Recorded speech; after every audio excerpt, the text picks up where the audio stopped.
This is Jeff Byers, and now we're going to export the objects, and so let's just go ahead and get them all prepped and ready to go. So let's go ahead and go and do A with the object selected, do edit, delete by type history, and modify freeze transformations, and we want to center pivot. Let's do that for the high poly as well.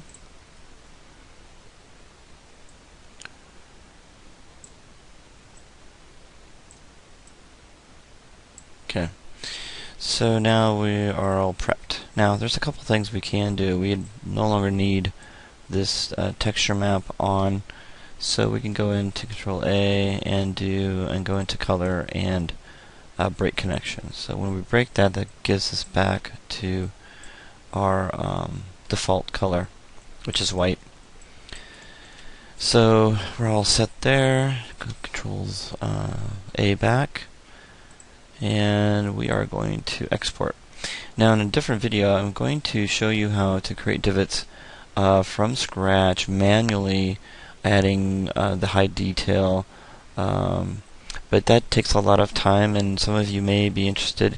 It does make you a better modeler to be able to do all this detail, and when you get in the games industry, they expect you to high poly model first and then do topology of the high poly into a low poly.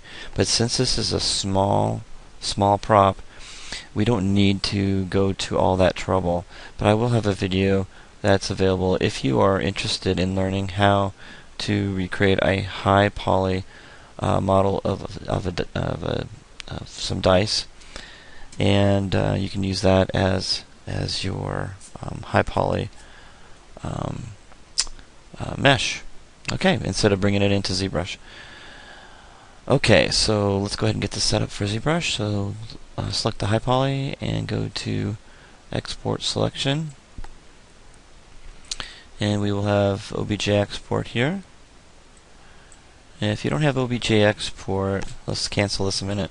You'll probably need to go into your settings preferences plugin manager and get that set up. So when you open that up, you can go in here to OBJ, which is right here, objexport.mll.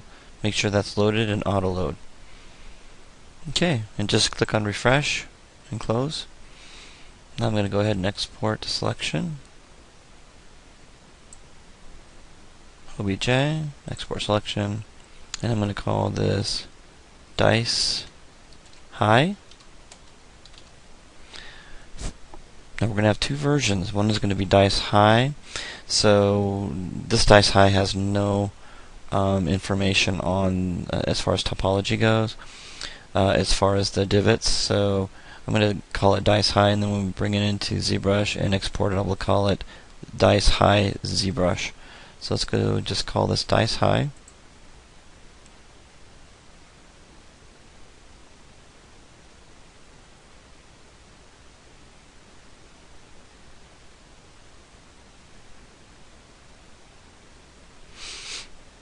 And again, I'm running into lag issue times with running this on my flash drive.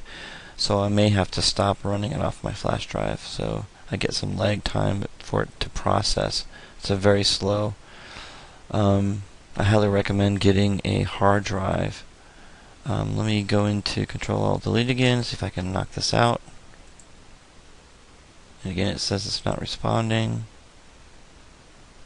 There we go. Okay. Alright, so we got the high poly, and now we're going to go to the low poly, and we're going to save that out.